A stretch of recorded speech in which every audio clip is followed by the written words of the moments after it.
From the halls of assembly, you'll hear us scream and shout. Our love of Indiana is manic and devout. Everything IU we discuss in unique manner. We won't be satisfied until we hang another banner.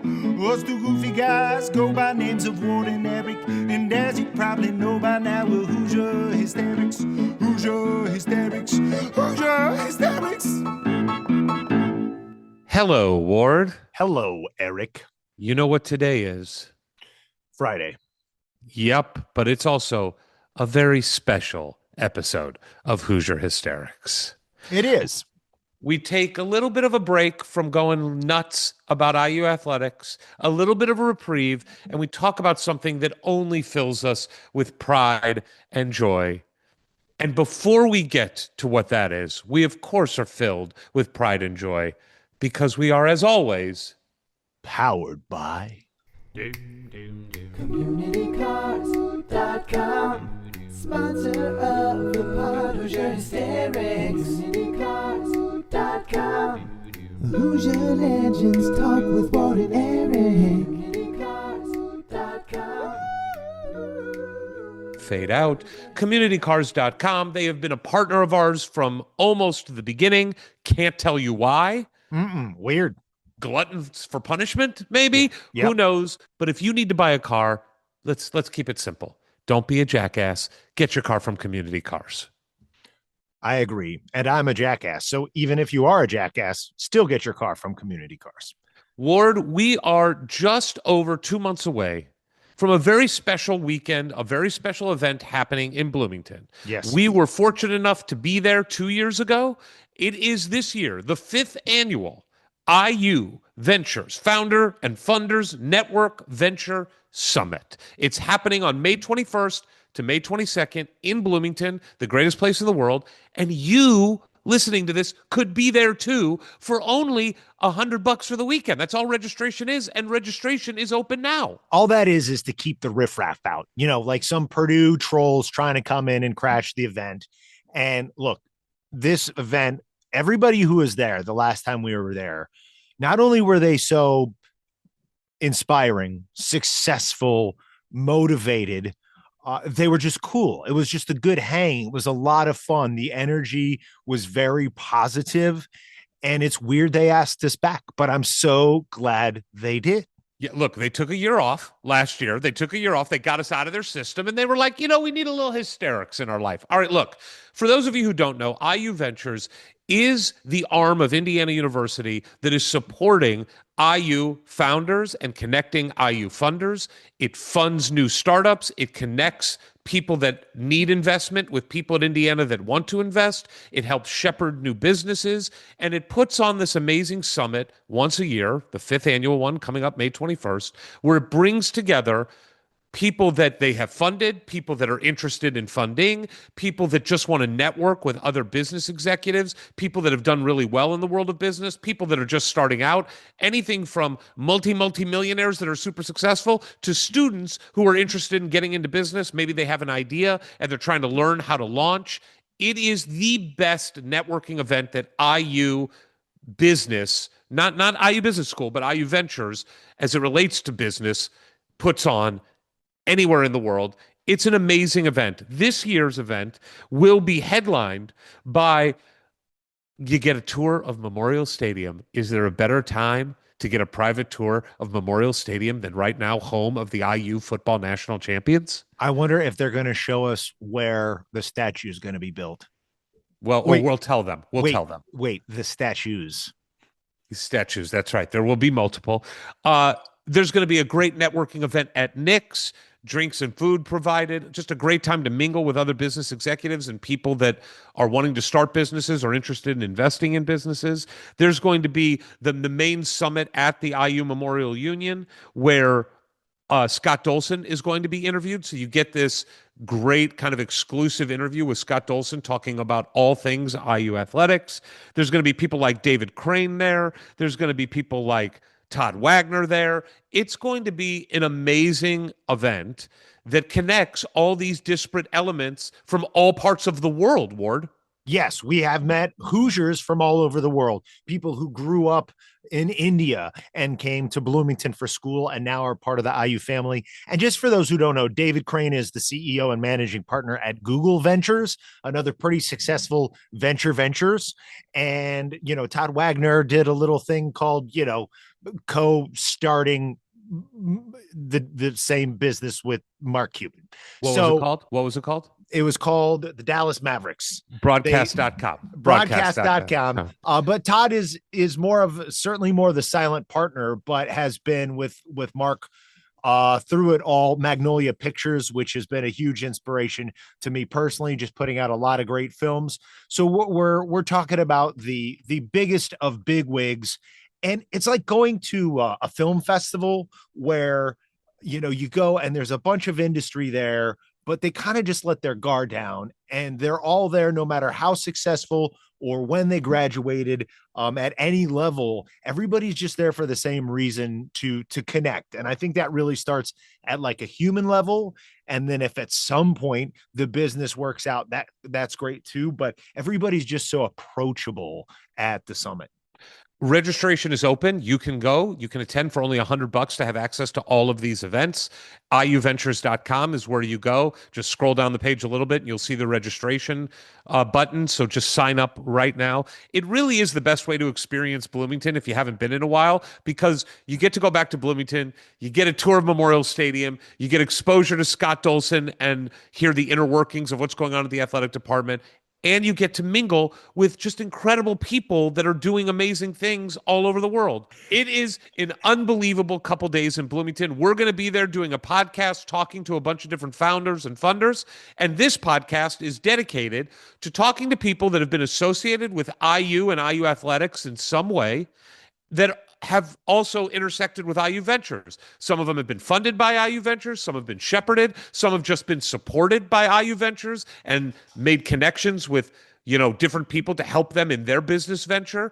And it really runs the gamut. Our guests today, from legendary basketball player to young upstart guy who dreamed of being in the basketball world like you and I did at one time, to an unbelievable woman that we're going to talk to here in a little bit that was on the IU track team that has gone on to be the CEO of major companies, and we're excited to talk to her as well. So that's what this episode is all about. But please join us in Bloomington.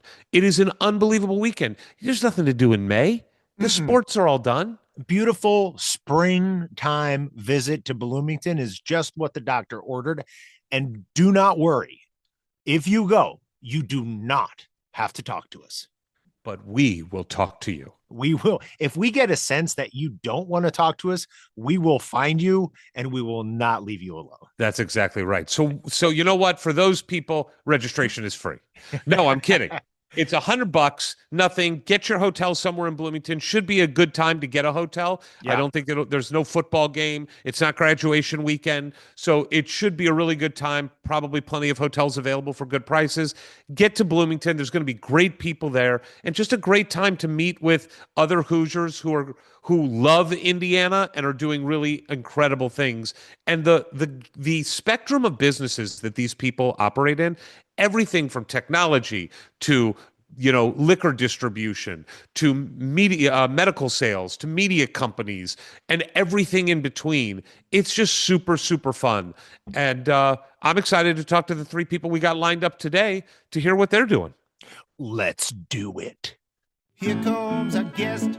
Here comes our guest. Ladies and gentlemen, boys and girls, Hoosiers of all ages, we have one of the greatest of all time. Not just one of the greatest guests of all time, one of the greatest basketball players of all time to play for our beloved Indiana Hoosiers. Eric, have I said too much? Did I leave enough for you? Oh, there's plenty. Hailing from Morgantown, but raised in Indianapolis by way of Brebeuf High School, we are talking to a gentleman who is in the top 10 all-time scoring list at Indiana. He averaged 23.5 points per game in the 93-94 season, best ever average per game during the Bob Knight era. He's number 2 in rebounds. He's top 5 in steals. He's top 5 in blocks. He is the only player in IU history to finish his career in the school's top 5 in scoring, rebounding, blocks, and steals. All Big Ten, All American, academic All Big Ten, IU Hall of Famer, Indiana All Century team, Big Ten title, Final Four, Elite Eight, Sweet 16, 94 Goodwill games, first round draft pick, 12 years in the NBA, won the NBA Most Improved Player Award. And that's not all. When he was done with that, he was like, you know what? I'm going to be an IU funder. That's what I'm founder. I'm going to be a founder. I'm going to start a business. Henderson Spirits Groups. He is the founder of it. We are here to talk to him, not about his basketball career, because we've done that before and we will likely do it again sometime. But we are here to talk about the founder side, the business side of the one of the greatest of all time. Please welcome to the podcast, Alan Henderson.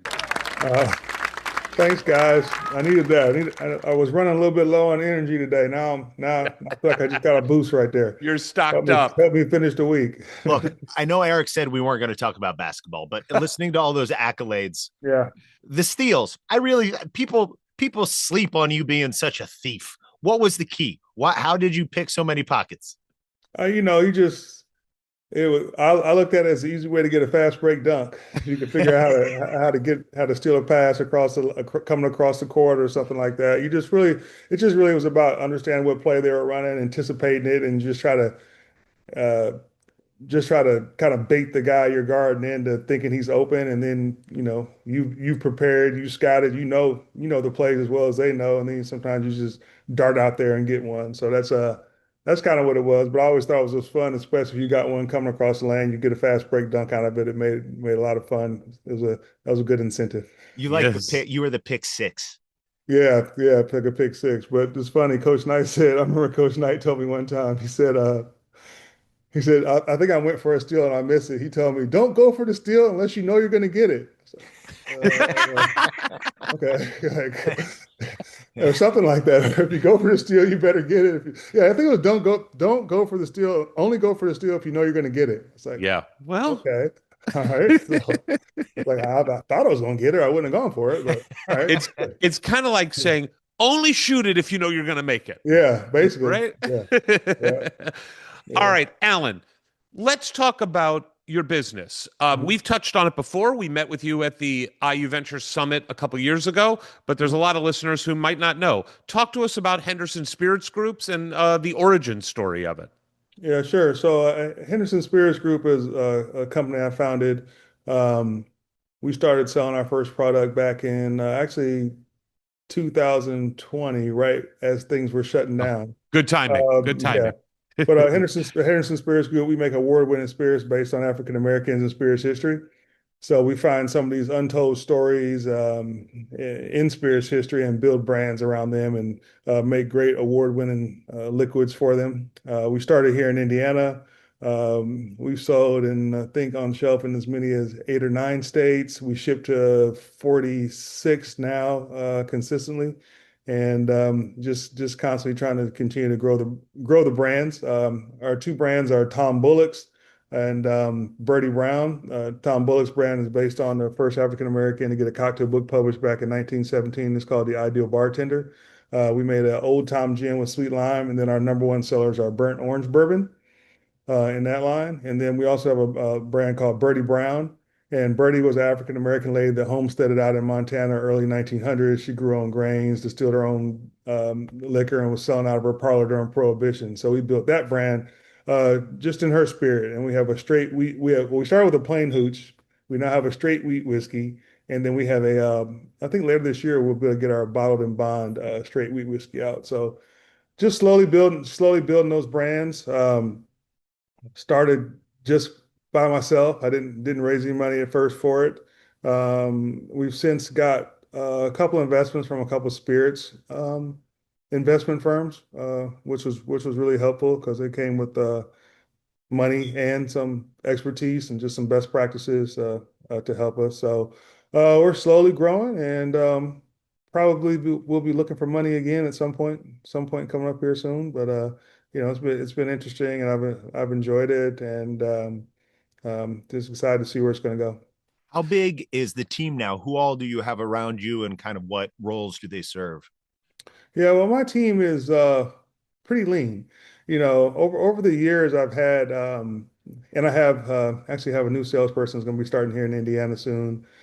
We've had salespeople that we contracted with in some multiple states. We had some in Texas, Florida, Michigan. Um, so we're kind of really kind of looking at that model, how we're going to do the salespeople. We did some contracted groups that kind of have a book where they'll have multiple brands where they go out and try to sell it and have had mixed success with that. I'll say mixed bottom line success.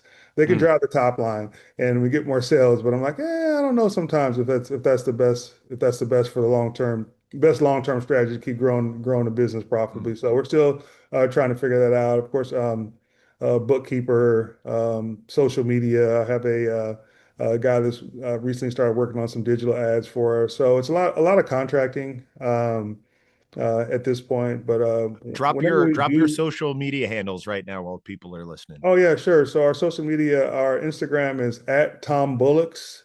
That's TOMBULLOCKS. And also at Sip Birdie, SIPBIRDIE. And then also at Henderson Spirits Group.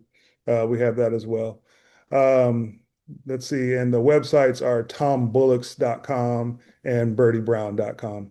And you can order off those sites too to, like I said, 46, sometimes 48 states. It kind of varies How based on what they have. So, starting a business is a risky proposition. It takes a lot of yeah, work. You got to put everything into it.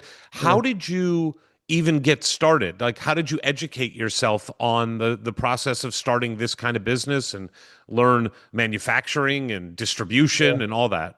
It's definitely a learning process and a risk. I started out, there were some guys who went to school with down at IU that actually did a liqueur maybe 10 or 15 years ago. And that was my first exposure to the business. They actually we talked about maybe if I was going to join them, invest in what they were doing. So kind of in that process, looking at it, I learned a little bit about the business.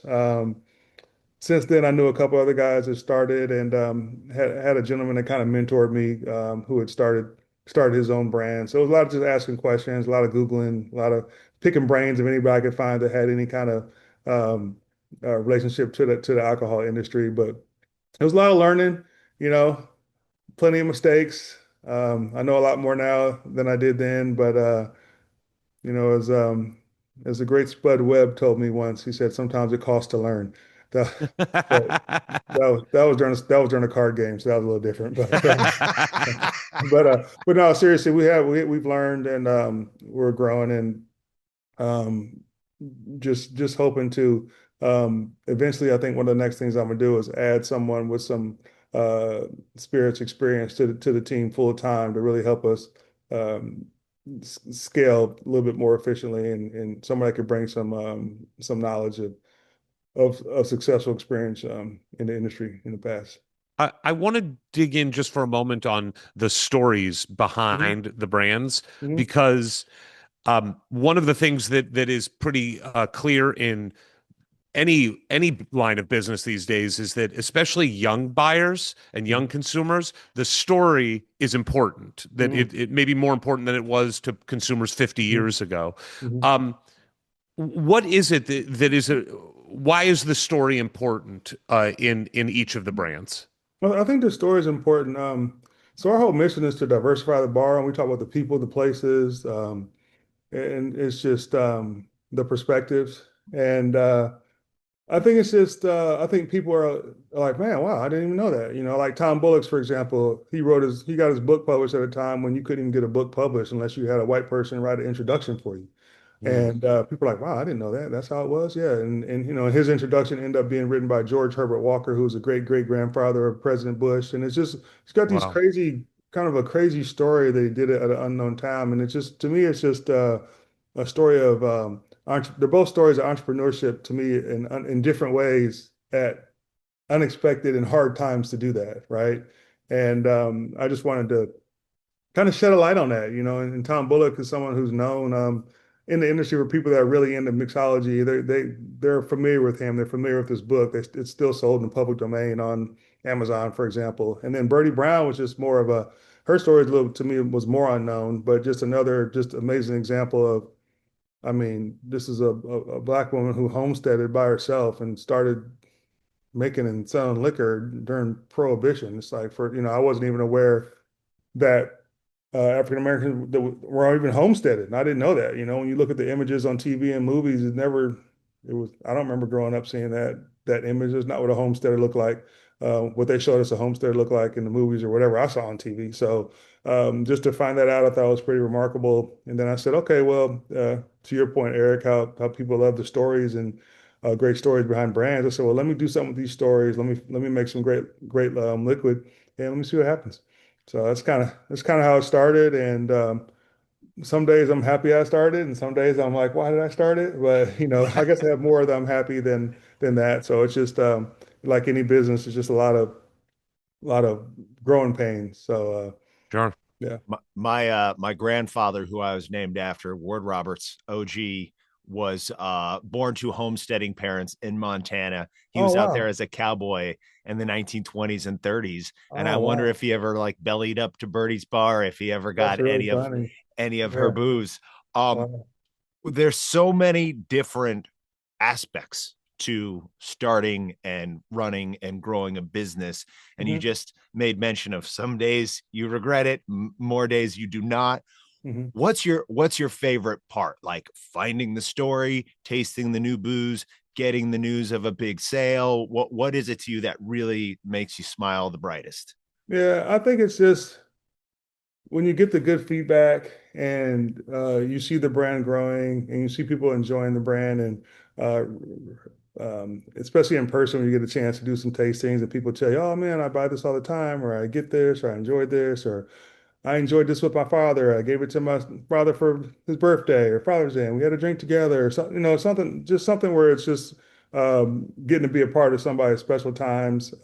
People appreciating just the not just the story, but the quality of the product, and it's like, okay, man, this is good. It's people are understanding what I'm doing. They're appreciating it, and then I think also being able to slowly build my team, even though now it's a lot of contracting, and eventually I hope to be able to have more full-time employees and expose them to the industry where minorities are underrepresented in the spirits industry. So maybe I can bring some of those along or and show them Right. something about the industry. Maybe they grow, leave me, start their own brand, or they go work for Diageo or Bacardi or Southern RNDC or whatever. I don't know what it is, but I can have a part showing people different parts of the industry. I think that will be that'll be something I'll be proud of. But I'm really just trying to grow the brand the best to the best of my ability. Hopefully get a nice return from my investors at some point in time, and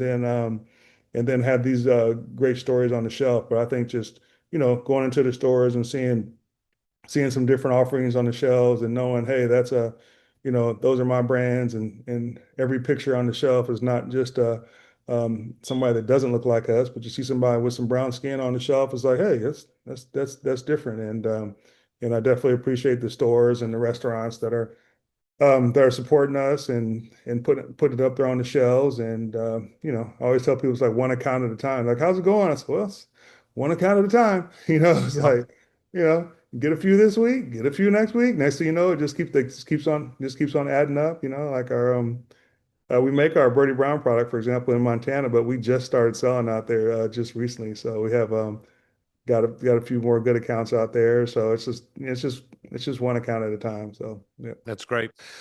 So 2 years ago, we saw you at the IU Ventures Summit, Hmm. the Funders and Yep. Founders Network Summit. Hmm. You were obviously one of the big draws. Everybody wanted to talk to you there. What has your relationship been with IU Ventures? When did you first hear about them, meet them, and yeah, what's your relationship been with them over the years? Yeah, I think it was I can't remember if it was John that reached out first, or can't remember who the first person to reach out was, but my relationship has been, yeah, I got a chance to go down and speak on a panel one time, met a bunch of people, and it's pretty inspirational when you see all the things that IU graduates are doing and all the different businesses they've touched, whether they're founders or executives or you know funds or venture funds and all kind of stuff, private equity. I mean, but boy, Indiana's network is very broad, and so that's been great just getting involved from that perspective. And I think when I first went down there, we hadn't even raised any outside money, so I was learning a lot and asking a lot of questions of people there also, just trying to understand how does this work? What does this look like? Like I said, we've since got some investment from a couple spirits investment firms. So that's changed. And then I went back another time down there. They helped when the one that was held at the union was a couple years ago when I talked to you. So I think I've stayed in touch with them, definitely. And actually even my wife just had a call uh, with um, Olivia set up for her to talk to some investors about her Bollygood Indian inspired sparkling lemonades and limeade. So we'll see what comes of that. But I have not pitched to raise yet. Maybe one day. So we'll see. But I think it's just been a lot of good information. They've always said, hey, let me know if there's someone I can connect you to. Actually, to me and my wife with her business, to both of us. So is there anyone that you might want to talk to, or hey, there's somebody that has some experience in this that I can connect you. You can give them a call. So I think it's the connections and just offering information and just the willingness to be there as you're growing your business, and you may not know people in certain areas that you want to talk to. I think that could be a resource to help with that as well. And just then of course it would be cool one day to have them on your cap table. Well, and there's that practical aspect of it too, that's, very bottom line, but being around so many innovative, Hmm. successful, creative Hmm. people, Hmm. it's hard not to start to see, well, these are some of the common traits of Hmm. people who are maybe further along down the road Yep. to building a successful business. And what do Yep. you do? What are a couple of those things, whether you got it from the summit, dealing with ventures, or just in general, Hmm. you're like, maybe principles, even growing out of your time as Hmm. a very successful basketball player? What are a Hmm. couple of those guiding lights for you? Like, this is what I need to keep Hmm. in mind and put into practice to grow a successful business. Yeah, I think the first thing to keep in mind is that you look at other people, man, that may happen quick. It's not a whole lot of overnight successes. Sometimes it does, but there's usually a lot of work behind the scenes and a lot of years and a lot of building and iterating and getting your business in position to really be ready to take off for a lot of us. So I think just hearing some of the founders when they get up there and talk about their stories, understanding that it's not always just a straight, just a straight shot to the top. There's ups and downs, there's challenges that we all go through. It's not industry specific. So I think hearing that and realizing that, hey, okay, they had some tough times, had some decisions to make, and they were still able to push through and make it and stay focused on what they're doing. I think that's always encouraging, just being around that type of energy. I think also the idea of getting investment, not just to get the money, but also strategic investment or some people that are investing that could really help you in your industry, like that smart money that could really just bring more than dollars, but that could really, help you because they've been through some stuff or consult or their network can help you. I found it that's important. I've heard that said. Um, so I think that those are two of the things. And the last thing I'd say is the importance of building out a great team. I think which is consistent across the industries. And a lot of times you start out contracting somebody, then you end up maybe go part-time, then you get some full-time. But I think it's just really important that you try to build your team in a smart way. Um, getting people that are really good at the things that either you're not that good at or that you just don't want to do, either one. Because as a solo founder, you're doing everything right now, but everything's not my expertise. So, eventually I hope to, figure out, hey, I really like to do this. I don't like to do this so much, and I'm not that good at it. So sure, Mr. Bookkeeper, you got this. Like just so whatever area it might be. Yeah, I say so. Those are some of the things. But to your point, Ward, just being in a room around all those people, it's encouraging, I would say, and the honesty that I think that the speakers talk with was was something that stuck out to me because how's it going? It's going okay. Some days, you want to say, oh, it's going great, but every day it's like, today was a little tough. Having some distributor issues or something happened here. We had a shipment that went bad or something. Just whatever it might be. It's not always roses, and sometimes everybody doesn't want to hear that, but when you're talking to other founders, they get it. So Yeah, no, keeping it real yeah, is a lot of yeah. it to me. I teach a Hmm. class out here for IU, the media school, and have Oh, people okay. like Eric come in Hmm. who have accomplished great things in this industry, and Hmm. the students really respond most to those who are like, yeah, no, it goes sideways. And even like something happened today that really like was a blow. But I think just having that perspective that these people who are succeeding and have been doing this for a long time still have bad days, and they built upon those bad days is a lot of times the best thing to hear. Yeah, absolutely. You know, you gotta learn from it. Keep going, and if it's a mistake you made, try to make that mistake again. If it's something you can avoid, try to avoid it in the future, and just try to, just keep growing step by step. You know, it's a This lot year's like sports. You know, it's those sports analogies. You're not going to win every game. There's going to be some bad games. You're going to miss shots. But you just keep trying to put in that preparation. Make sure it's the same. You have a good process. Keep preparing, and just keep battling and learn from your mistakes. You can play better next time. Sometimes you won't get the steal. Yeah, sometimes you don't get the steal, but doesn't mean you don't go for it though. That's right. That's right. I was going to ask though, as current fans of Indiana basketball, when are the good times? When do those come, Alan? Hey, they come after you put the work in. You just got to continue to work and get keep trying to build the right team. Keep working at it, and then and watch a put lot of that work in. You football. got to keep putting that work in behind the scenes before it's going to, and then eventually it can show. It's just it's a fine line. It's like business, sports is a fine line between success and failure. But you just got to keep putting that work in, and then I think once you get rolling, it becomes, I think, contagious to the team and to your organization, and it becomes a certain expectation you have when you go out there. Like, hey, we expect to perform the way we practice and prepare. We expect to do this on a nightly basis, and even then, you're not going to win all the games. I mean, nobody's done that since what, '76. So it's like you're not going to win all the games, but you put yourself in a position to be successful more and more often, and then eventually you turn the corner. The summit this year is May 21st, 22nd. Do you have any plans on going? You know what? I always like to go if I can. I don't have anything locked in. I know May is going to be I know my son's got some AAU stuff going on in May. It's a live period where the college coaches will be out there watching. So I gotta see if that's the same week or not. But if it's not conflicting, there's a good chance you'll see me in Bloomington. But if my son's out there hooping in a good tournament, I'll probably checking him out and just have to catch some of the video recaps. That's great. Well, we hope to see you there. We will be there, and we're excited to be in that room that you described so great. It is an inspiring room to be in with all these people, and knowing that everybody you turn to has a connection to this thing that you love, Indiana, that you went through. Yeah. That is a special thing. Yep. It's anywhere from graduates from a long time ago, recent grads, the students in there, which is always cool to see with the energy they bring. My son's down there in business school now, so maybe he'll be attending and go out there and get some ideas. Who knows? But I think it's just that whole, from seasoned business people that have had multiple exits to students that are just trying to figure it out. So it's and everywhere in between. So it's a cool event. I am curious, Alan, when people meet you that are Indiana fans, what is there like one thing that they come up to you the most about? Is there one game? Is there one is there one story that they want you to tell? What is the thing you hear the most?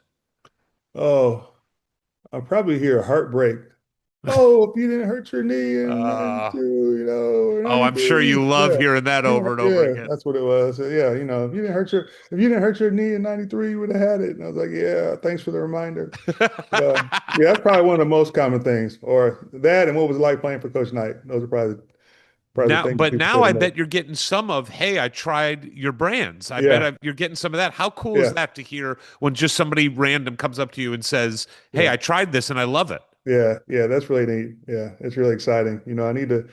I still need to figure out how to get plugged in down there at IU. Maybe I need to figure out how to do a special edition something for all the good stuff. Are you not at like Kilroy's or Sports or upstairs? We're in a few places. Not Kilroy's. I think we're at the big. You find us at that Big Red down there a lot of times. Oh, okay, cool. Nice.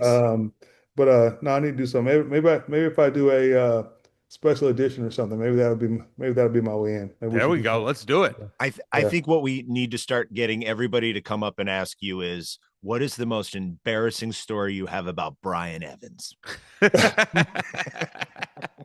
We can start Uh, right now. that's really funny. Yeah. You know, I would never say anything too bad about my old roommate there. So, Oh, so how many years was he your roommate? oh, just our freshman year. Yeah. And Our freshman. what kind of roommate was he? Is he sloppy or is he Oh, clean? our room wasn't bad. It was pretty Really? good. Yeah, we kept it reasonable. Kept it reasonable. We had a nice little, I think we played a lot of Nintendo. We had a little refrigerator. Yeah, we kept it I neat. mean, Kept our little game you area talk pretty neat. about a sitcom. Rebuff meets Terre Yeah. Haute Yeah. as freshman basketball players at Yeah. IU. I Yeah. just to be a fly on the wall. I'm sure Yeah. the shit talking that went Yeah. on in that room is Yeah. second to none. Talk about ups and downs. There's a lot of ups and downs that year. It's a tough But year. it isn't Yeah. like not to be overly sentimental, but isn't this what is great about sports and Indiana that like you and Brian Evans Mhm. outside of playing basketball and being elite at basketball don't have a ton in common, and Mhm. yet you've been friends for life because Yeah. your relationship was forged that freshman year. Yeah. And I think that's one of the things, like, even through my spirits, it's like sometimes you don't know, or sometimes you assume you don't have something in common with somebody just because of just maybe you're from different places, you look different, and just something else. But then you find out as you get to know people, you you have more in common than you think with people, Mm. I think, so you might be like, oh, but you know what? Yeah, I do, hey, he's a nice guy. He loves his family. He's a good guy. He's a hard worker. He's funny. You get to know people. It's like, oh man, I do have stuff in common with this guy. And I think that's the fun part of even just going to school, meeting people, playing sports, playing with different people, or sharing a cocktail with somebody you never know what you might learn about somebody. Absolutely. Amen. Absolutely. Well, Yeah. Alan, we hope that you do get to make it down there to the summit and we get to see Yeah. you in person. But Okay. if not, everybody go to hendersonspiritsgroups.com or any of the Good stuff. handles that we put out earlier. We'll put them Yeah. up. Please And do. we're rooting for you, man, All like right. we Thanks always a lot. have. All right. Appreciate you guys. Thanks for everything you do for IU. Here comes our guest. Here comes our guest. Ladies and gentlemen, boys and girls, we've got another new friend on the podcast today. We are very excited that she is here. Eric, please give the fans at home some details on who we have with us. I forgot to ask, where were you born? Were you born in Indianapolis? I was. Okay. All right. Hailing from Indianapolis, Indiana, we are talking to, I believe, the first figure skater we've ever had on the podcast. Yes. I think that's fair. We're Yep. talking to somebody who was on the IU track and field team. She walked on, which makes her a much better athlete than either one of us, or Easily. probably anybody in our families. We are talking to somebody who graduated Indiana and set upon a path in the business world that has led her to the top of many, many companies. But the other great thing about her is it is rare to find somebody more connected to Indiana, Indianapolis, Indiana sports. She has such pride about being from Indiana and now running a company in Indiana. We are talking to the CEO of PrecisionCare AI. Please welcome to the podcast for the first time, Jennifer Browning Holmes. Thank you for having me. All right, so we got a lot of ground to cover with you because as we just did in our few minutes that we met you before this, so many great things. So before we get into PrecisionCare AI, tell us your Indiana story. And let's start with your childhood and how you were born into really Indiana and Indiana sports royalty. Well, yeah. So not really royalty, but also, but yes, that's all I knew. So my mom and dad were met at Michigan State, and they were on the world team as figure skaters.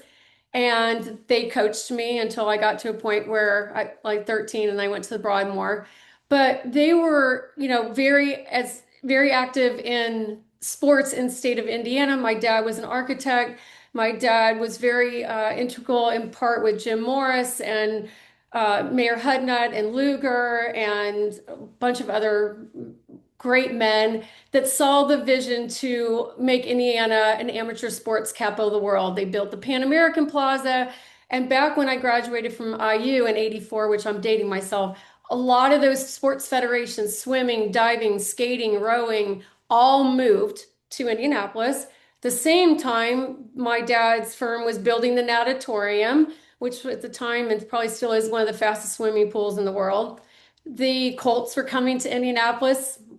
Browning Day did the dome. the RCA Dome, Hoosier Dome, and the Colts were in Indianapolis. So, it was a big pride to get the Pan American Games into Indianapolis, and we hosted the diplomats and had Pan American parties, and it was an exciting time for the state back in the early 80s. And a lot of that came from the vision of the people like Jim Morris and Jim Browning, my dad, and others. So I grew up with that energy around it, right? So when I went to school to IU, I wanted to go into sports medicine. I wanted to work with world athletes, and my dream was to go back to the Olympic Training Center and work with skaters and women athletes. But then all the federations started moving to Indianapolis. So it just got into my blood and really gave me kind of where trajectory of where I wanted to go in my career for sure. With all these titans of industry and politics in and around Indianapolis, your father was a part of that. What was it about sports and Indiana that they felt was so important to the future of the state and something that you've seemingly, it's a part of your DNA now? What is it about sports that is bigger than sports, if you will? I want to go down one path. I think the Super Bowl, us hosting the Super Bowl, gave an exact reason why the city is so great at hosting huge events like that. The Pan American Games back in the 80s was a really big deal. Mm-hmm. But then to turn around and be able to host a Super Bowl that was so successful, I think that just gave everybody so much pride. I think that's for one of the questions. But I also think there's so much collaboration. You've got huge companies that really, are ingrained in that. Lilly, and they just being the bio crossroads of America, and having Zimmer and Stryker and so many of the med device technology companies, and then to put your arms around a team like the Colts and the Pacers and all the college sports. It just became one of those places that everybody felt like we could be that city. And that's just kind of the words I hear coming out of my dad's mouth. By the way, speaking of your dad, he's never that far from you. You want to move the camera just a little bit to show us your He's father on the right wall over there? my right shoulder, right up on that wall, as they got the contract for the U.S. Capitol renovation. And that's a Awesome. picture of that. Very Amazing. cool. So talk to us about your time at Indiana. You were a figure skater. You trained your whole life to be a figure skater, but then you walked on to the track team. How did that come about? That seems like a difficult transition from figure skater to track. Not when you're a jumper like I was. So Ah. I did long jump. I ran track in high school. So I played tennis, ran track, golf. I did everything because one of the things I didn't want to do is be just skating. I wanted to be like everybody else kind of thing. So I was dating a swimmer, IU swimmer, and he said to me, why don't you you're a fast runner, and long jump was a big thing because I could jump really far because of figure skating. So I was, doing all the classes for sports medicine, and I was actually the first graduating class with my major outside of athletic training. It's more sports medicine, exercise physiology, and it was in the building all the time. And so I walked up to the coaches and just talked about it and showed them what I could do, and they invited me to walk on. So I was on there for 2 years. How far could you jump?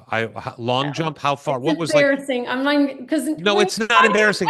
Listen, I'll tell you my record. My record, 7 inches. That's how far I can jump. So can you beat that? Yeah. Back it was like 29 when you do the whatever it was, the metrics that they did back then. 29 feet? It was like so it was far. 27. That's insane. No, they're doing it way farther than that. But that's like getting a first down with just one jump. And I was learning triple jump because that was sort of new for women, and that was hard on your body. But I really wish if I could go back and walk on again. I wish I would have been sort of that 400 runner, because I did 200 and the 800 relay, but I sort of wasn't as fast as the other women. So I wish I kind of would have converted to a little bit. And I did a lot of long distance. I did 11 500 mini marathons. You said in your time there around IU athletics, you were around Coach Knight a bit. Do you have a good story or memory from that time? Not the ones I want to share. Please, please, that's what we're here for. Uh-uh. He liked women athletes, let me just tell you that. Oh, okay. Okay. All right. All right. So He had a different respect for women that were in sports than those that weren't. Let's just put it that way. well, and we know, like, his wife of many years was a basketball coach. Like Yep. obviously Coach Knight saw the merit of athletics and the best that could come out of it. So did Nice you always spin, Eric. Nice spin. Thank you. Thank you, Ward. Yeah. Jennifer, did you know when you were coming out of Indiana, did you know that you wanted your life to meld business and sports? Because where you are today, it's a pretty nice intersection. How did you get into that?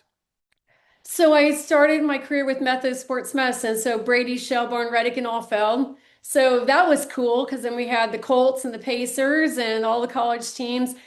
I got the bug to go on the med device side because I worked there, because I was scrubbing in all the cases with Brady and Shelburne and Reddick and all those guys. And I'm like, I want to get on the business side of things. So no one would hire me without sales experience. So I ended up working for Herman Miller. So I ended up at Office Pavilion, Office Works back then, worked with Herman Miller, got promoted to New York when I was 27, worked in the New York office, and then got called by Boston Scientific. So 5 years with Herman Miller, and then I made my transition into med device with Boston Scientific, which was amazing because their connections back to Indianapolis, because the co-founder from Boston married the granddaughter of Eli Lilly. He's from Indiana. So there was so much synergy there. I never told my dad I was interviewing because I wanted to get that job by myself. But that was super cool. And I was at Boston Scientific for about 7 years and then transitioned out to a startup. And then I went to Guidant. I was at Guidant for 7, 8 years. I was a Guidant executive, moved back to Indianapolis because I was in New York when I went to Herman Miller. Moved back in 2004 to Indianapolis with Guidant, which was so fun. If Guidant was Guidant, we'd all still be at Guidant. That was such a great time. But yeah, so I've been in med device for 30 years. This is Now, did you envision a time in your life that I've now entered into where you're like, inevitably, I'm going to have a lot of issues with soft tissue and I'm going to need devices to fix myself because I'm going to physical therapy like every other week now. too, I got yeah. the shoulder, I got the back. And obviously, what you guys are doing, and let's get into it a little bit, are these devices that are helping with soft tissue. And can you talk a little bit about that, both maybe for younger athletes and maybe for older folks whose bodies just need a little extra help? Is that the space you guys are in? Is it mostly if I go to my physical therapist, might they have some of your devices, or where do we encounter Yeah, so this is not going to be a direct to consumer. This is going to be a clinician-led effort. So what our devices do, there's two of them. One's broadband, one's more of a pointed solution. They're measuring the force that's actually being applied to your soft tissue. So fast forward, so physical therapy in general, 80% of the therapists use their hands for some sort of a massage manipulation of your tissue. They'll use tools, they'll use rods, they'll use, like I'm going to therapy now, she's using a rubber lacrosse ball on my hip.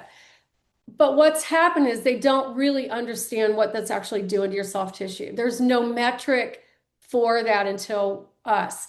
So our technology was developed out of IU, out of the School of Physical Therapy with Dr. Terry Lakmani and some of the engineers from IU, Indianapolis, and 7 years of research. But what Terry realized is that she was designing training for Graston Technique in Indianapolis, another company, and there was this big gap. And she was like, well, wait, we don't really know what we're doing to the human body and their tissue when we're pushing down and putting force. And it is the one area left that's not measured.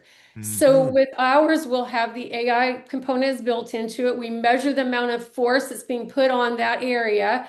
So they'll use it for a diagnostic tool. They'll give them an idea of the pain thresholds for that patient in that injury. So if you're working on your shoulder, for example, and let's say you've got really limited like I've got issues myself, then as we work on that area over time, our technology and all the reporting will show progression. So what you'll see is more force, less pain coming down. So force is going up, pain's coming down. And then next phase will be more range of motion, broader range of motion, back to full activity. Patients stop when the pain is gone, but patients don't really understand that if they keep going, they're going to get back to full mobility and back to their activities faster by just, versus just thinking they're just reducing the pain, right? So Right. the term AI is in the title of the company, the name of the company. How does AI play a role in all this? So AI is going to be all about the reports, what reports come out from the data. So max force, the average force, the demographics, the injury itself, the area, region of the body, all of that gets compiled in. And I think at the end of the day, the big value prop for us is going to be, we are going to be the data suppository for manual therapy. We'll have so much data that we'll be able to look at subsets of patients, demographics, like what should be the dosing range for hamstring injuries for a younger female versus an older female, a younger male. I mean, all of that data we will have. And right now, it doesn't exist. Doesn't exist. I am worried that if I go to a physical therapist that is using your technology, that the data it will spit out will simply say, it's not worth it. Just Let send this them one back. go. Let it go. Impossible. Yeah, impossible. It's just, this guy is only soft tissue.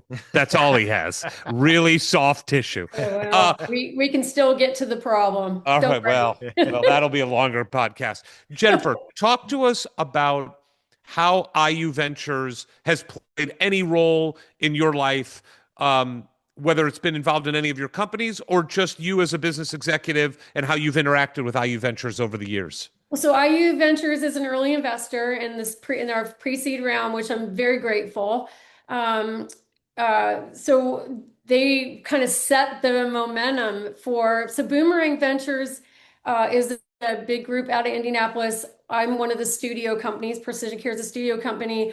And so Boomerang has quite a bit of money in the company. And then I raised, just closing our pre-seed round. So IU kind of came in alongside Boomerang Ventures and really helped me steamroll getting others. So how did that work, though, logistically? Did you know of IU Ventures and you thought, okay, we need a little money, I'm going to go to IU Ventures? How did that process work? So my passion for Indiana is I want as many Indiana investors as possible because I want them to be proud of an Indiana company. I mean, this company is going to be relatively large pretty quick. I mean, in the next 5 years, I think we'll probably be 40 to 50 million. It scales. It's going to come down to adoption and all the things that you normally get when you start out early with a new device that's disruptive. But my goal was to try to engage as many of those Indiana investors as possible. I have been aware of them because of the former company that Rehab Boost, which we exited in October of 24. I had been in discussions with several of them. Rehab Boost at the time didn't fit the IU venture criteria because we were a Miami-based company. I was actually getting this founder to want to move the company to Indianapolis, and then we got acquired by a group out of California.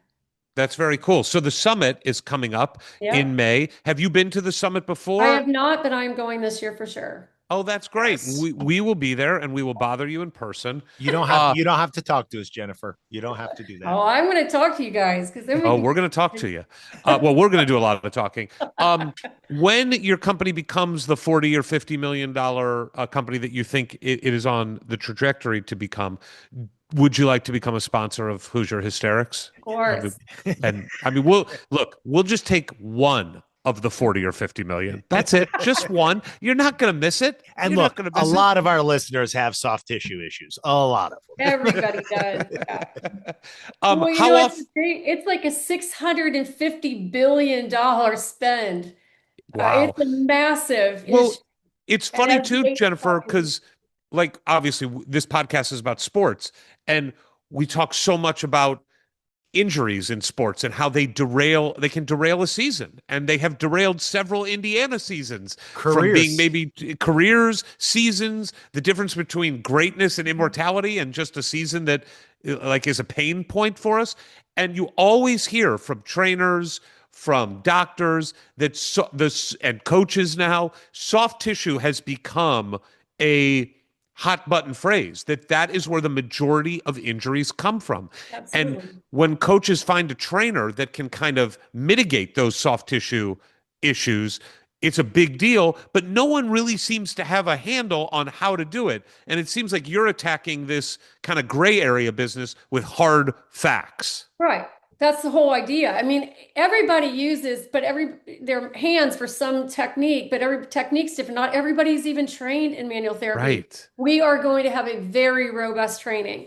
We're actually having a group create anatomy miles that are our own anatomy models that are 3D that we're going to have the therapists be able to use to educate the patients, because the patient engagement is so important.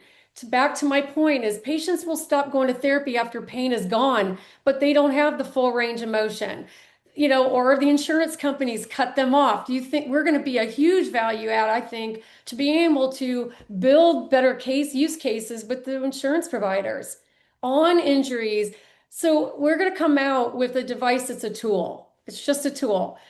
My goal is down the road is that we get it to be a little bit more robust, get a 510K class 2 clearance. We'll give you a FDA class 1 clearance, but make it more robust so it's more of a directional diagnostic. But right now it's just going to come out as a tool. It's just another tool in their toolbox that they use it first. They do some diagnostic testing, performance testing, and then they get into it with where that issue really lies in the tissue, right? Now, is this something, and I'm sure you've already thought about this, but with these devices and with the knowledge that comes from the data you collect from these devices, is there a way to carve it out so that Purdue has no access to any of it? Oh yeah, nobody will ever, everything is, well, first of all, there are firewalls between every customer. So data does not get shared, and every patient is de-identified. So it's all HIPAA compliant. It falls into but nobody sees. Purdue doesn't see it. No. I don't want Purdue to have any of it. We don't want to help them with their soft tissue issues. We want their soft tissue issues to continue. That's what we want. That's our goal. All right. I understand where you're going with that. It was so maybe you were so professional and serious about your answer. I feel badly. Look, I have a lot of friends and family that went to Purdue, so I have to be careful. All right, but look, if you cut out West Lafayette, it's a $39 to $49 million business. How about this? In spirit of my family, that's all SEC, LSU crazies, Alabama crazy. We just keep out the SEC. Well, I'm fine with that. I'm fine with that. I prefer Purdue, but I mean, more. Look, we're keeping out Kentucky. That's fine. Keep out Kentucky. That's true. Yep, that's true. All right, Jennifer, we always talk to people that spend time in Bloomington about their time in Bloomington. Do you have a favorite restaurant that you remember that you would frequent in Bloomington? How about you ask me what favorite bar? Well, we'll get there. I was going to follow up with that. First you eat, then you drink. Eric doesn't drink, so that's why he doesn't know about that. All right, give us the bar. Well, okay. I lived in Poplars. I was a FIMU. So if you go down our elevator, walk out the back door, walk 100 steps, and walk up the back stairs of Nick's. There you go. Okay. Yeah. And I had a bucket at Nick's, if that tells you. Oh, I like it. So it would just hang there waiting for you? I know the number still. I remember it, but yeah. No. What is it? ET8181. That is so good. I can't remember a lot of things, but I can remember that. Well, the bucket is the reason you can't remember a lot of things. Do you remember any great sports moment that you were able to be at while you were at IU? Yeah, the national championship, and then we ran to Shorewalter Fountain and put the suds in the fountain. Oh yeah. So good. See, you guys are too young, but there were suds in that fountain, and it was mayhem. But I kind of rivaled though when I watched what was happening by Kilroy's and on that main drag after IU won. It was so fun. But did you hear that before the game they took the They fish moved out of Watcher Fountain? probably back because of us. Yeah. Do you get to Bloomington often?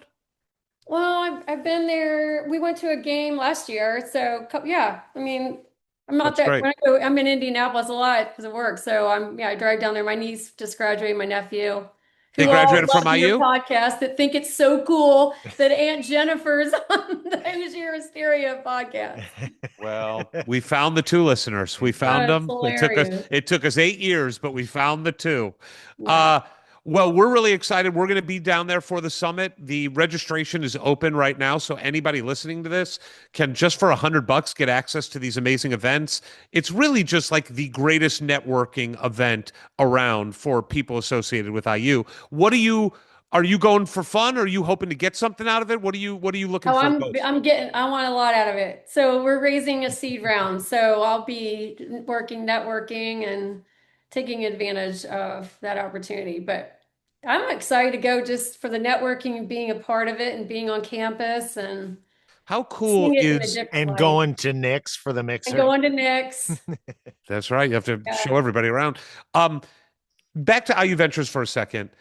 It's really just an incredible organization that exists, right? Like, can you just talk a little bit about how great it is to have this thing that is so focused on supporting IU business people and their endeavors?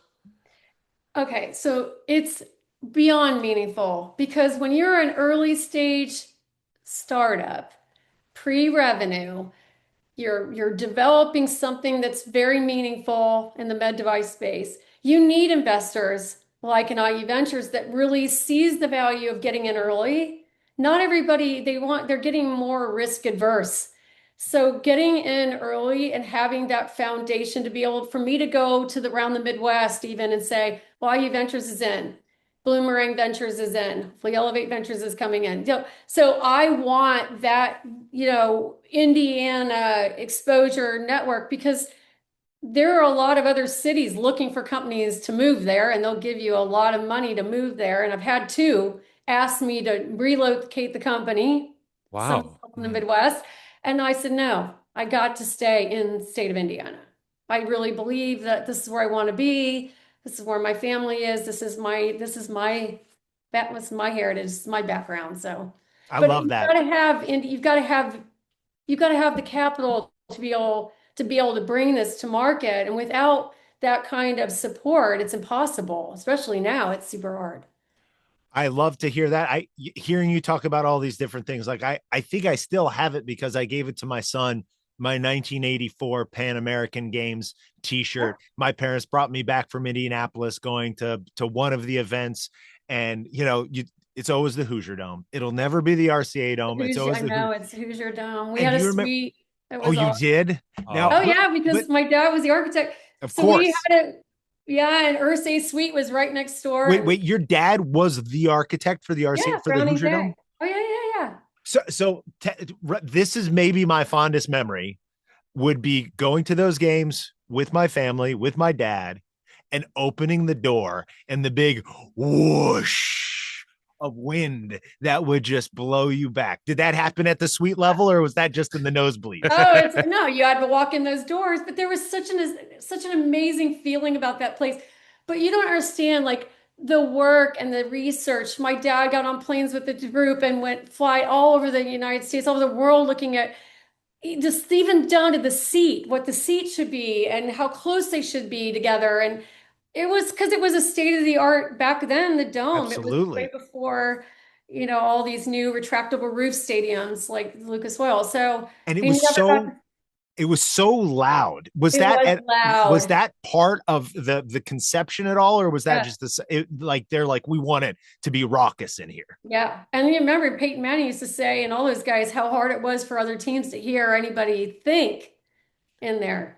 Yeah. I have great memories of watching the Hoosier Dome when Indiana would play Kentucky in Yeah. those games, and half the crowd blue and half the crowd cream and crimson. It was split right in where the camera position was at half court. I love that. And I, as a freshman at Indiana, in the last years of the Hoosier Dome, went to the Hoosier Dome and saw Bob Knight lead the Indiana Hoosiers against UConn in a game in the pre-conference, and we won that game. And I was just so happy. You felt really special to be at the Hoosier Dome. It was such a thing, and it felt like it was inevitable that like that structure was part of the city. It makes me very sad that that structure is not there anymore. But I think they did some really cool things to honor it, where the entrance where they had for the Super Bowl, where you had to walk in the convention center, was sort of where the front door is going up the Oh, that's cool.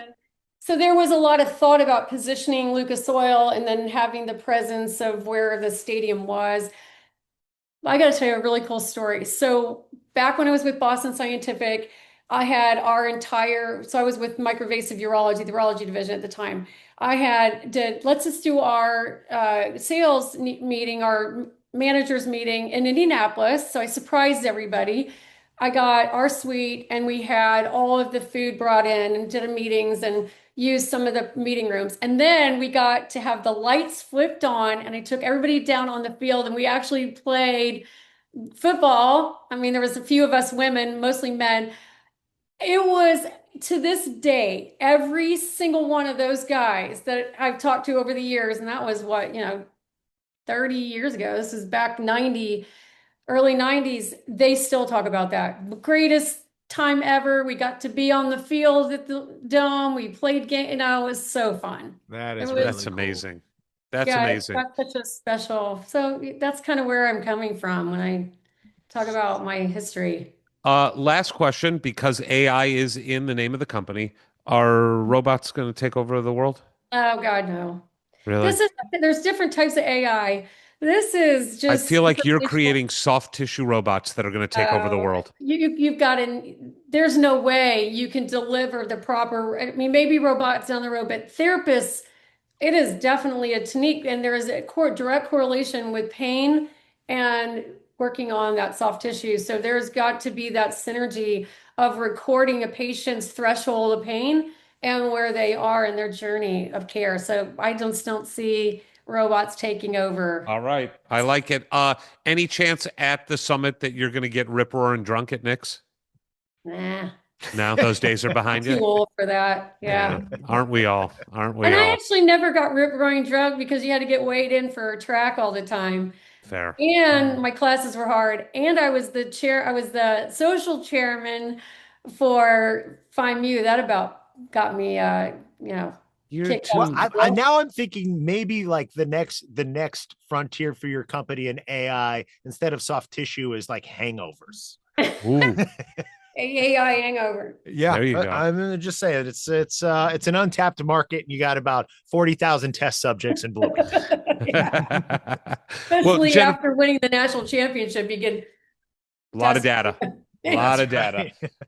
Jennifer, it's been a pleasure to get to know you a little bit. We're excited to meet you in person in just a couple months. And anybody listening wants to meet Jennifer, definitely doesn't want to meet us. But if you want to meet Jennifer, go to the summit, iuventures.com, May 21st to May 22nd. Jennifer, really pleasure to talk to you and love hearing your Indiana story and how much your family is just baked into the history of Indiana sports. It's really great. Yeah, it's been an amazing journey, that's for sure. Here comes our guest. Here comes our guest. Ladies and gentlemen, boys and girls, Hoosiers of all ages, we've got a new guest and a new friend here today with us. Eric, who is this fine gentleman? Hailing from Zionsville, Indiana.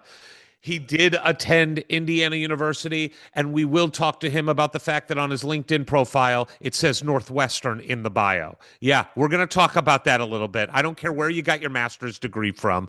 He is a co-founder and the current CEO of Motion Sports. He did co-found it with another co-founder that we may know very well by the name of Anthony Leal. We are welcoming to the podcast for the first time CEO of Motion Sports, Jay Townsend. Ooh, Eric, Ward, thank you guys for having me. Much appreciated. Upset that you guys did some LinkedIn research, but I look forward to getting into it. Look, I That's get the it. extent. You That's love the extent. basketball. You love basketball. You wanted to put it out there of like the basketball school of the two schools you went to, the one that's dominant in basketball. That's the name you wanted to put out Oh, there. that's painful, Ward. Hey, we're a couple days away from the Big Ten opener for the Hoosiers, and I wasn't going to lose either way between Oh, the man. Wildcats and the Hoosiers. Nick All right. Martinelli, man, Nick Martinelli. A stud, just total stud. The Yeah. weirdest game of any player I've ever seen, but a stud. It works for him. It does. His game is exactly reflective of how he looks. Yes. Right? And they kept showing his mom in the stands too, and like Let's not. I don't want to get into that. Well, they've got the same. You could have given me 10,000 folks to look at their face, and I'd be like, "That's Nick Martinelli's mother." Yeah, 100%. She looks like a lovely woman. Yeah, absolutely. All right, Jay, let's talk about motion sports. For those of us who do not know, give us the elevator pitch on what motion sports is. Yeah, I mean, motion is everything for me right now. I've got a background in college sports. This has been a beautiful way to stay connected to the game without coaching. What we do, we build operating technology for an athletic department. And I am sure everyone that listens to your guys' podcasts know how crazy the college sports landscape is right now. And players are getting paid, and there's all this cool stuff, and we're going to put jersey patches on. There's a lot of ugly side to the change too. And some of the ugly side is that athletic department administrators, like, they got to do 2 or 3 times the work with the same amount of people with all the new compliance regulations. There's all this money that's going to athletes that doesn't go to the athletic department anymore. So there's layoffs. There's a bunch of burnout. There's a bunch of people leaving the industry.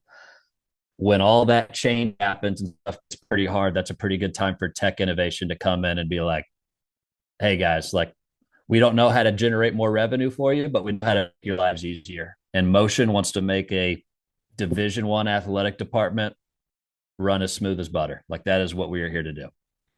All right, so give us the origin story of it. Yeah, well, the Motion name actually goes back to Coach Bobby Knight. Yes. We have some connections to Lubbock, Texas as well, which was another Bobby Knight landing spot. So Motion was a good name for all the change in the industry, but also our native Bloomington IU roots. And this company was started with 3 people, including myself, that have pretty deep connections to IU. I live in Indianapolis now, but my other 2 co-founders, one is named Nate Ebel. He is a resident of Bloomington. He used to own a marketing agency called 1031. And then not to put Nate or I down, but the other co-founder with a little more name recognition in this audience is former IU basketball player Anthony Leal. And you guys know how Anthony works. Like, he's always looking for the next thing and the next wave of innovation, and pretty savvy on the business side. He had been doing a lot of work around the NIL space, and he is great at utilizing his name, image, and likeness. He's got a Leal deal at every restaurant in Bloomington. He had been exploring some stuff in the tech side of NIL. My background is more from the coaching and operations side. When you start a company like this, the first thing you go do is interview customers or potential customers. And we were kind of throwing a bunch of things at the wall, trying to figure out what was going to stick. And ultimately what we kept, hey, this software stuff that we got to use to run, it's clunky, it's expensive. There are schools in our home state of Indiana that are spending $400,000 plus a year on it. Like, can you guys make this run smoother? And eventually you just got to get out of your own way, and you listen to these prospective customers tell us what they want and what they need. And that is the origin story of how Motion was born. Those interviews turned into our first customers. They turned into the folks that helped build our product. And then you get off to the races. We went and raised some money from another fellow Hoosier named Mark Cuban, and you go build product and you go meet people. Well, and clearly it's an ever evolving space. So it's not like you did your interviews, you figured out what they need, and then you go build a platform for them to use. It's nobody knows what's going to happen tomorrow in all the changes. So going back to the idea of Motion, how do you keep up with the constant, it could be a court ruling. It could be something that another conference is doing. How do you just keep up day to day with what your clients need? I mean, that's a full-time job itself. I'm sure there's things that are happening this hour that I've already missed. You got our president doing meetings with folks trying to figure stuff out. We try to balance really hard around what's just noise in terms of what's changing versus what's actually going to be enforced. And when you're building compliance tools that are focused on keeping athletic departments and 18 to 22-year-old kids out of trouble, enforcement is the big piece. And so there are lots of things changing right now that no one really has jurisdiction over, of who's the governing body that's going to come whack you with a hammer if you mess something up.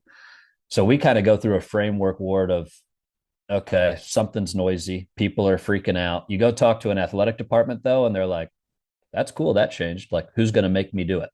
And until you have an answer to that question, that is usually how we prioritize what changes we're going to incorporate into software. Because a lot of the change is just noise. And if something happens in a lawsuit with a transfer getting an extra year of eligibility, there's going to be a lawsuit next week that reverses that. And then we go back to the courts. So enforcement's big. There's no doubt that the changes in college athletics have affected everybody from the top down, the biggest school to the smallest. But I would imagine the smaller schools are the most challenged from an economic standpoint, and also maybe the ones more willing to take a risk on some new piece of technology that promises to help them and their bottom line a little bit. Has that been the case for you? And if you could, who are some schools or conferences that you've been able to work with? Yeah, we started in our backyard, Eric. So Butler was an early partner of ours, and they've got a new innovative thinker at an AD in Grant Leindecker, who was on those Final Four teams back in the day. They've been extremely supportive. Youngstown State was another one. There's 3 or 4 schools in the Horizon League. There's Lamar down in Beaumont, Texas. So that mid-low major was, kind of a sweet spot. And that's where we spent most of our time and efforts. You're right on them feeling the pain the worst. They usually have a smaller fundraising base. They don't have a Cuban who can come in and give to the football team. If they do, great for them. With this lawsuit that's settled, there's all these back damages as a result of House versus NCAA that are getting paid to these former athletes. And what that does in the near term is it decreases NCAA revenue distributions to the Division I members. And so an example for a Horizon League school that might have a $20 to $30 million budget, basically overnight, the NCAA said, hey, we're going to reduce your NCAA distributions by $200,000 to $500,000. There's not a lot of extra space in an athletic department to go squeeze. Like, you're not going to get a lot out of ticket sales. You're not going to go find another sponsor to cover that gap. So immediately an AD's head is like, oh crap, like, where can I start to pinch without losing something? And those folks that move quickly on that have been our early customers.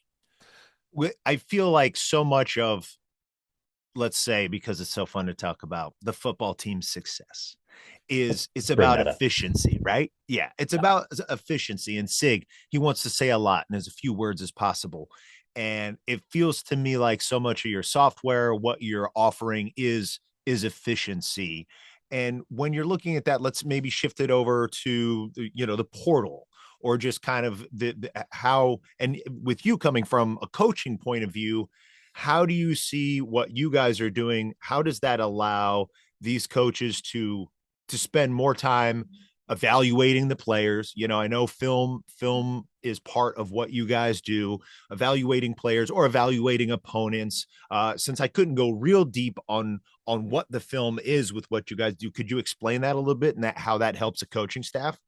Yeah, our goal, Ward, is once student athletes and coaches and administrators get on campus, they navigate their student life, their academic life, and their financial life through simple clicks on the mobile app or simple clicks on the web experience.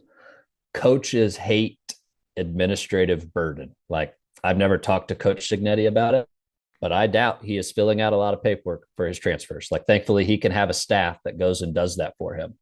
You start getting down to the low major FCS schools, they don't have those staffs. So anytime that you can save clicks, you can save the head of compliance reaching out to you saying, hey, Ward, you're 2 weeks late on getting your off-season practice hours for like, are you putting too much time in the weight room?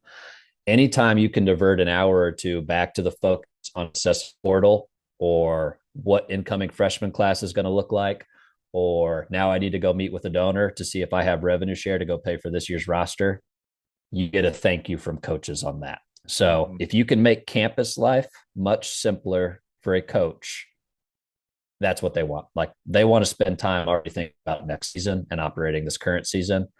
Compliance is never something they're like, oh yeah, I can't wait to go sit in that meeting and like figure out what rules I might be busting right now. Jay, you've got firsthand experience working inside an athletic program and department. Can you just talk a little bit about your background? And I assume that informed a lot of what you know needs to be fixed or streamlined within those departments and programs. Yeah, I've had a pretty non-linear career path, Eric. I started for the Indiana folks. I started my career in finance at Eli Lilly. I got sick of sitting in a cubicle, and I was a mediocre JV basketball player. So naturally, I decided to quit and see if I could go be a college basketball coach. I'm scrappy. I knew all the coaches were going to pass through AAU in Indianapolis, and they all sit on the baseline. And I would wait for security to turn his head, and I would go sneak back and chat with a Coach K or Coach Izzo and see if they'd give me a job. There was a coach at Marion who was a legendary high school coach at Carmel named Scott Hetty. And Scott gave me my first coaching opportunity at Marion University for $2,000 a year and a meal plan. And that was my intro to college coaching. And he was let me network on off days. So I would go drive to I wanted to get in Power 4 basketball just to see what it was like. And I would go drive to any school within 6 hours that I could do a day trip for. And I'd wait and watch practice and see if I could bump into the coach at the tunnel. And that started to work at Northwestern, as you mentioned on my LinkedIn. And I got a grad assistant coach position at Northwestern. All the walk-ons got hurt my first 2 weeks of summer. And I'm 160 pounds skating wet. And halfway into summer, I was our starting 5-man on the scout team. And I got the crap beat out of me, and we went 3-17 that year. So it was a rough season. That's what happened. If I'm on your scout team, it's not a good recipe. Wait, what year was that? What year? I think that was 1920. So Chris Collins was the coach. Yeah, Coach Collins was the guy. We beat IU that year. All right. So, I mean, sure, just pick any year. Well, guys, I only have 3 Big Ten wins to remember. It was Rutgers, Minnesota, and a Romeo Langford IU team. Oh, God, is that depressing? So it was an interesting experience. I really love Marion. Like Marion was a bunch of first generation indie college attendees. Like I didn't know how cool that environment was until I went somewhere different. Right. And what did that experience tell you about the needs of especially a smaller school and the inner workings of a program or a department at large? Yeah, like the schools like Northwestern and the Big Ten programs, they got capital. They can go spend on staff. They can hire them, and you don't really blink an eye. Like just raise ticket prices a couple bucks. No one's going to complain. Marion was the total opposite, and most of our customers tend to be somewhere in the middle between a Big Ten school and a Marion. What a normal small Division I college experience looks like is you have your minimum amount of coaches, so you can go recruit on a basketball program, and your coaches are walking around making sure the kids are going to class. They're also getting the scouting report ready, filling out paperwork for your recruiting evaluations. They don't sleep a lot. They don't see their family a lot. But you do it because you like.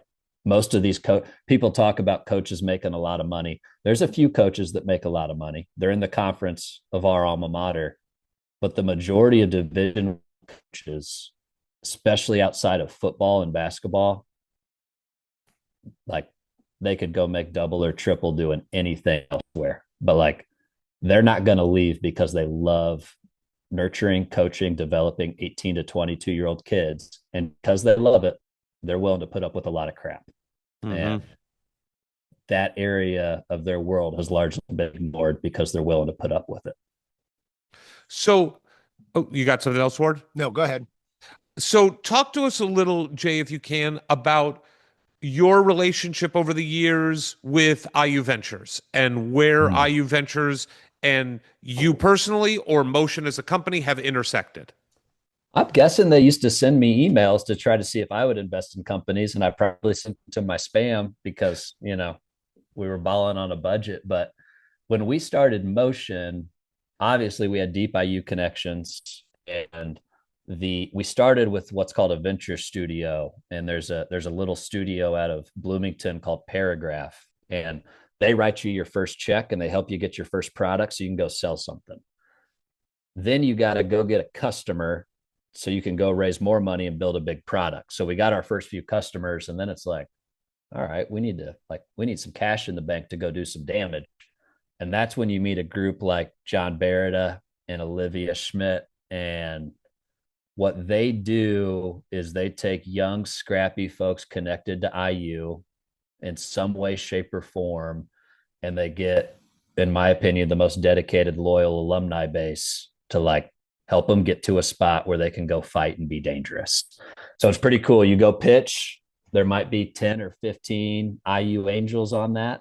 You pitch for 30 minutes and then they get to grill you.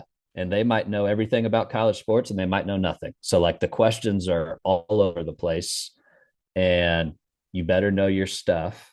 And if they like you, they'll write you a check and they'll kind of be in your angel seed round.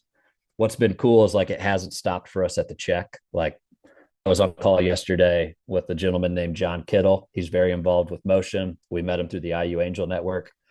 They're constantly emailing me and making intros because these people are successful. They know how to network. They might meet an athletic director at the symphony or the ballet. Those emails are coming into me every month. And outside of the capital that they infuse into a project like this, they kind of take you under their wing because they've done it before and they look out for you.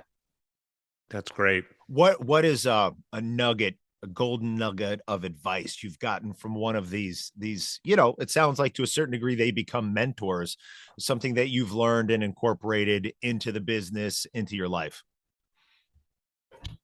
And I think there's two pieces that come to mind. One is be careful who you take advice from. If you're starting a company, don't go take advice from someone who likes to play it safe and has worked in the same corporate job for 40 years. They're going to tell you not to do it. Be safe. The other one is put yourself in a position to get a little lucky. This stuff is hard. Building something from scratch is hard. Every day something goes wrong, but the other people that are starting companies are going through the same thing. And how do you make them quit before you quit? But the element of grit of just staying in the game for the full 4 quarters, so you're the only one left and you get the better chance. That's just pure grit. And there's folks in there that will tell me stories of they went and worked trade shows for 4 years straight and never took a weekend off. And you're like, and then he had an awesome exit and lives on the beach in South Beach. And I'm like, he earned it. None of those are overnight successes. You got to grind and you got to figure it out. Jay, have you been to the IU Ventures Summit that's coming up here? This is the 5th annual one, but have you been to any of them before? I went to my first one last year, right when we got Motion off the ground, and speakers are great. Events are great. The community seemed pretty live to me. It was a massive ballroom, but drinks at Nick's, there were a lot of different environments to meet people and connect with people. And what's cool is 18, 22-year-old kids there that are starting the next thing. So they're constantly asking for advice too, as much as I'm seeking advice. And it's kind of the full life cycle of IU is in that room. Are you planning on being there this year? Dude, wouldn't miss it for the world. Awesome. Well, we will be there, so we would love to connect in person. We got to ask you a couple Bloomington specific questions, as we do to all of our guests that lived in Bloomington. Favorite pizza? Oh man. I was a budget-friendly college student. Every Friday night was Pizza X. But Big Ten special. Big Ten special. Yep. Yeah. I would still order it now. What was your sauce for the breadstick? What was your sauce of choice? The dipping sauce? Oh man, was it they had garlic, right? Oh yeah. Oh yeah, they did. I'm a garlic guy. You bet your ass they did. Yeah. Who am I kidding? Yeah. Where's your favorite watering hole when you get back down to Bloomington? Man, there used to be a place when I was down there called the House Bar on the end of 12th Street that is no longer open. If I'm going back down there now, I'd probably meet up with some folks at Nick's. I'm alumni, man. I can't go hang at the young. I know we're old now. We got to go to Nick's. You got to be careful what you're seeing. Single favorite IU moment, memory of your time as a student. Doesn't have to be an athletic thing, but just like when you think of your time at IU, what story, what moment comes back to mind more often than not? I was a high school soccer player in Indiana. 3 of my high school teammates went and played soccer for Coach Yegley at IU. And I believe they won the last IU men's soccer national championship. So watching some of my close high school friends, Harrison Petts, AJ Corrado, Dylan Mayers, win a championship at IU, which was their childhood dream, that'd be up there for me. That's awesome. Amazing. That's awesome. How many more is Sig gonna win? Man, till he hangs it up, baby. Every year. Every year, undefeated. Till he hangs it up. Even if he loses, I think he's winning right now. So, all right. Well, to everybody out there, you can meet Jay and talk to him about motion and a bunch of other IU founders and funders and people looking to network. If you go to the summit on May 21st, 22nd, registration is now open. Jay, really good meeting you. Said, where can they find you online? You know, what handles you want us to put out into the world?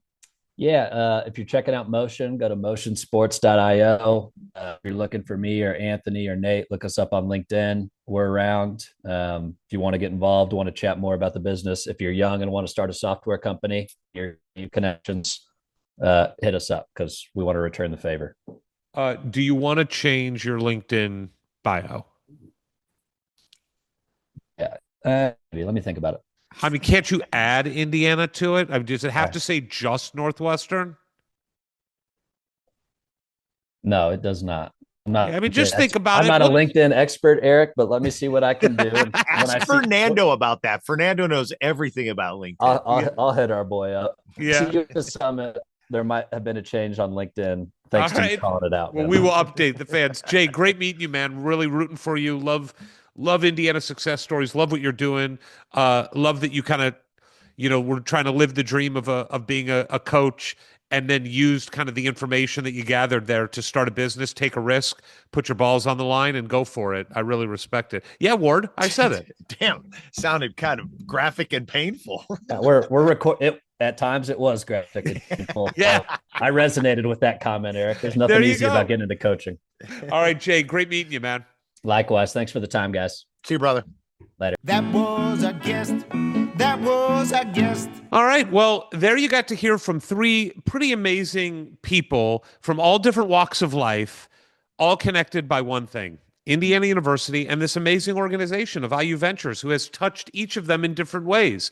Been an early investor pre-revenue for Jennifer, was there at the beginning helping Motion Sports get off the ground and connecting them with people, helping Alan Henderson network and meet people that could help him and just how to build a business in a brand new industry. It's really amazing. And those are the kinds of people that are all going to be together at this summit, more successful and smarter than us. Easily. What a nice little microcosm of what you can expect. Take those 3, extrapolate it out by a couple hundred.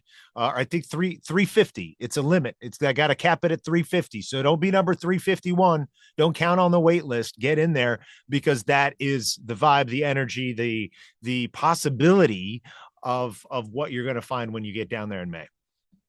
As always, follow us on Twitter at Hoosier Hysterics for the hysterics. No E. No I.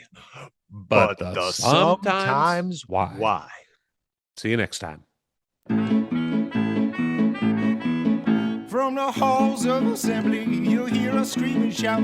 Our love of Indiana is manic and devout. Everything we discuss in unique manner. We won't be satisfied until we hang another banner.